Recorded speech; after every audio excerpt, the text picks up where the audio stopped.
नमस्कार शेतकरी बंधूंनो, आज आपण सागर तिडके यांच्या व्हिजिट प्लॉटवरती आहोत आणि ह्या प्लॉटमध्ये आता जर ह्या खरड छाटणीला 17 दिवस झालेले असून ह्या बागेमध्ये फुटींना यायला कुठंतरी सुरुवात झालेली आहे. शेतकरी बांधवांनो, ज्या वेळेस आपण खरड छाटणी करत असतो आणि 17-18 दिवसानंतर किंवा बऱ्याच वेळा 20-22 दिवसादरम्यान द्राक्ष बाग ही कुठंतरी फुटायला सुरुवात होते. मग अशा परिस्थितीमध्ये ह्या येणाऱ्या फुटी एकसारखे येण्यासाठी काय काय गोष्टी करायला हव्या किंवा कोणकोणत्या गोष्टींची काळजी घ्यायला हवी, याच संदर्भामध्ये आपण ह्या व्हिडिओमध्ये चर्चा करणार आहोत. कारण शेतकरी बांधवांना, जर आपण खरड छाटणीमध्ये जर योग्य पद्धतीने जर व्यवस्थापन केलं आणि द्राक्ष बाग जर आपल्याला एकसारखी फूट मिळाली तर पुढे जाऊन बऱ्याच गोष्टी आपल्याला खूप चांगल्या पद्धतीनं मॅनेज करता येऊ शकतात. त्यामध्ये तुमची सपकेन असेल, विरळणी असेल किंवा पुढे जाऊन होणारी गड निर्मिती असेल, ही तुमच्या द्राक्ष बागेवरच्या एकसारख्या फुटीवरतीच अवलंबून असतील. म्हणून आपण एकसारखे फुटी येण्यासंदर्भातल्या ज्या काही वेगवेगळ्या अडचणी आहेत, त्याचबरोबर एकसारखी फुटी आल्यानंतर पुढे जाऊन जी काही विरळणीची पद्धत आहे, त्यामध्ये फुटींचे जी काही व्यवस्थापन आहे, या कशा पद्धतीनं करायचं आहे, हेच आपण ह्या व्हिडिओमध्ये सविस्तर समजून घेणार आहेत. शेतकरी बांधवांनो, त्या अगोदर ज्यांच्या प्लॉटवरती आज आपण उभे आहोत ते सागर तिडके यांना आपण विचारूया, ह्या प्लॉटवरती छाटल्यापासून तुम्ही आत्तापर्यंत काय केलंय सागर भाऊ, तुम्ही आत्तापर्यंत या प्लॉटला? नमस्कार. नमस्कार. छाटल्यानंतर ड्रिप इरिगेशन व्यवस्थित देऊन घेतलं पाणी, त्याला एक फ्लड पाणी केलं आणि ड्रिपद्वारे त्याला ह्युमिक ॲसिड सोडून घेतलं. त्यानंतर एक फ्लडिंग पाणी देऊन घेतलं त्याला. त्यानंतर 2 दिवसांनी सायब्रिक हायड्रोजन सायनामाइड हां, याच्या शिकार पंपाने स्प्रे देऊन घेतला. एवढ्या सगळ्या गोष्टी केलेल्या आहेत हो. तुम्ही. तर मला हे सांगा की गेल्या वर्षी ह्या प्लॉटला माल वगैरे आलेला नव्हता. हां, बरोबर.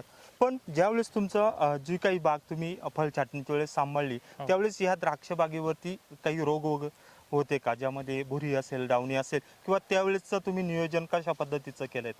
माल नव्हता यावर्षी, परंतु आम्ही डावणी पूर्णपणे कंट्रोल ठेवला. डावणी येऊन दिला नाही बागेवरती आणि शेवट एकदम नॉर्मल प्रमाणात भुरी आली. तर बाग व्यवस्थित ठेवली होती यावर्षी. पण त्यावेळेस असे म्हणजे खर्च तर केला नसेलच, पण खूप पानं खराब झालेली आहे किंवा अशा पद्धतीची परिस्थिती नव्हती. अशी परिस्थिती नव्हती आपल्या बागेवर. बरं, ठीक आहे. कारण आता जर ही जी काही आपल्याला द्राक्ष बाग दिसते, यावरती आलेल्या ज्या काही फुटी आहेत किंवा आता 17 दिवसांमध्ये आपल्याला द्राक्ष बागेवरती चांगल्या पद्धतीची फूट दिसते आहेत, म्हणजे बऱ्याच वेळा फळ छाटणीच्या वेळेस ह्या द्राक्ष बागेच्या पानांची परिस्थिती व्यवस्थित होती आणि त्यामुळे द्राक्ष वेलीमध्ये व्यवस्थित स्टोरेज असल्यामुळेच आता आपल्याला ही कोणत्याही प्रकारचे खतांचे डोस न देता फक्त एक हायड्रोजन सायनामाइडची पेस्ट करून, एक फ्लडिंग पाणी करून आपल्याला चांगल्या पद्धतीचे फूट दिसून येतात. शेतकरी बांधवांनो, सगळ्यात महत्त्वाचं सांगायचं म्हणजे ज्यावेळेस आपण द्राक्ष बागेमध्ये खरड छाटणी करतो आणि बाग फुटायला सुरुवात होते, जर तुमच्या द्राक्ष वेलीमध्ये स्टोरेज झालेलं नसेल किंवा द्राक्ष वेल ही छाटणी अगोदर व्यवस्थित ताणात गेलेली नसेल, अशा परिस्थितीमध्ये आपल्याला फूट कुठंतरी मागे पुढे येताना दिसते. बऱ्याच वेळा द्राक्ष बागेमध्ये फूट येत असताना टेम्परेचर जर खूप मोठ्या प्रमाणामध्ये असलं आणि जमिनीमध्ये व्यवस्थित आर्द्रता नसली किंवा पाणी जर तुम्ही त्याला व्यवस्थित दिलं नाही, तर अशा परिस्थितीमध्ये सुद्धा फूट थोडीशी मागं पुढे झालेली तुम्हाला दिसून येते. बऱ्याच वेळा शेतकऱ्यांकडून ज्यावेळेस आपण खरड छाटणीचं नियोजन केलं जात असतं, त्यावेळेस पाण्याचा ताण कुठंतरी पडतो आणि बोधामध्ये क्षारांचं प्रमाण थोडंसं जास्त असेल आणि अशा परिस्थितीमध्ये द्राक्षवेलीला नत्राची कमतरता जर मोठ्या प्रमाणात सुरुवातीच्या टप्प्यात जर जाणवली, त्या परिस्थितीमध्ये सुद्धा द्राक्षबागेमध्ये फूट मागे पुढे येत असते.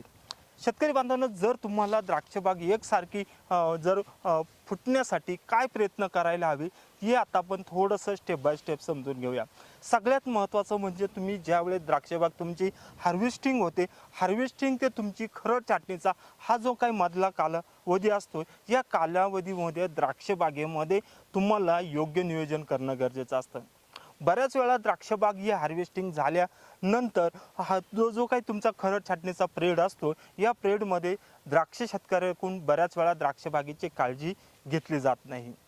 पण गेल्या 4 ते 5 वर्षाचा जर आपण कालावधी जर बघितला तर बऱ्याच वेळा द्राक्ष बागेमध्ये शेवट जानेवारी असेल, फेब्रुवारी असेल, या दिवसांमध्ये काही प्रमाणामध्ये पाऊस होतो आणि या परिस्थितीमध्ये द्राक्षवेल ही माल हार्वेस्टिंग झाल्यानंतर पुन्हा व्हेजिटिव्ह ग्रोथकडे जाते आणि अशा परिस्थितीमध्ये बऱ्याच वेळा शेतकरी इथ्रेलची फवारणी काही बागेला थोडासा ताण देण्यासाठी किंवा द्राक्षवेलीमध्ये थोडंसं स्टोरेज वाढवण्यासाठी इथ्रेलची फवारणी करताना आपल्याला दिसतात. पण द्राक्ष बागेमध्ये हार्वेस्टिंग झाल्यानंतर सगळ्यात महत्त्वाचं म्हणजे जर आपल्या गेल्या जी काही पावसाळी जानेवारी फेब्रुवारीमधल्यातली जर पाऊस झालेला नसेल तर अशा परिस्थितीमध्ये खरड छाटणी झाल्यानंतर एक छोटासा 5-6 किलोचा नत्राचा डोस जर तुम्ही द्राक्षवेलीला जर दिला तर अशा परिस्थितीमध्ये थोडंसं हे उपलब्ध झालेले नत्र बऱ्याच वेळा इतर जे काही न्यूट्रन्स द्राक्षवेलीला हार्वेस्टिंग झाल्यानंतर त्याच्यातला जो काही स्टोरेज कमी झालेलं असतं माल खुडून गेल्यानंतर ते भागवण्यामध्ये हा नत्राचा डोस खूप चांगल्या पद्धतीनं काम करतो. मग त्यावेळेस फॉस्फरस असेल किंवा इतर सगळे काही जे न्यूट्रंट आहेत हे सुद्धा द्राक्षवेलीला उपलब्ध व्हायला सुरुवात होते. पण बऱ्याच वेळा थोडासा पाऊस झाल्यानंतर किंवा हार्वेस्टिंग झाल्यानंतर पुन्हा द्राक्षवेल जर व्हिजिटिव्ह ग्रोथकडे गेली किंवा थोडासा शेंडावाढ व्हायला सुरुवात झाली, एक तर द्राक्षवेल तुमची ही द्राक्ष तुमचे खुडून गेल्यानंतर एक तर त्याच्यामध्ये अन्नसाठा शिल्लक नसतो आणि अशा परिस्थितीमध्ये नवीन फुटी येत असतील तर या नवीन फुटींना पुन्हा एकदा जो काही द्राक्षातला थोडाफार अन्नसाठा असतो हा वापरला जातो आणि त्यामुळे बऱ्याच वेळा आपल्याला खरड छाटणी वेळी द्राक्षबाग एकदम हिरवीगार पानं असताना किंवा व्यवस्थित छाटणी केल्यानंतर द्राक्षे आपल्याला व्यवस्थित फुटताना दिसत नाही. त्यामागे हेच कारण आहेत.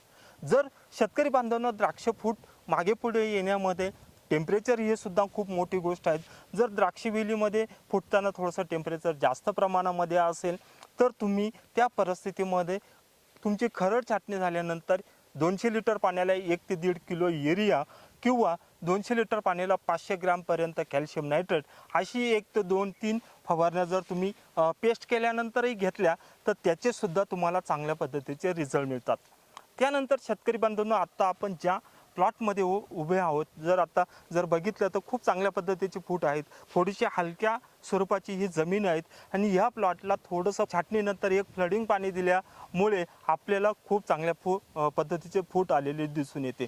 म्हणून तुमच्या द्राक्षबागे जर जमीन थोडीशी हलकी असेल आणि खरड छाटणी झालेली असेल तर एक फ्लडिंग पाणी जर कळ्या पद्धतीने जर तुम्ही द्राक्षवेलीला दिलं त्याचे सुद्धा तुम्हाला चांगल्या पद्धतीचे रिझल्ट मिळू शकतात. त्याचबरोबर शेतकरी बांधवांनो, ज्यावेळेस द्राक्ष बागांवरती गेल्या वर्षी माल कमी होता किंवा ज्या शेतकऱ्यांनी द्राक्षवेलीकडे लक्ष दिलेलं नाही आहे, त्या वेलीमध्ये थोडासा अन्नसाठा कमी आहेत, ह्या शेतकऱ्यांनी जाणीवपूर्वक ह्या द्राक्ष बागांची खरड छाटणी करताना एक नत्राचा डोस थोडासा जास्त प्रमाणामध्ये देणं गरजेचं आहे. त्यामध्ये तुम्ही 13-0-45 4 किलो कॅल्शियम नायट्रेट 4 किलो असा एकत्रित डोस देऊ शकता किंवा 12-61 4 ते 5 किलो आणि 13-0-45 4 ते 5 किलो अशा पद्धतीचा एक डोस देऊ शकता.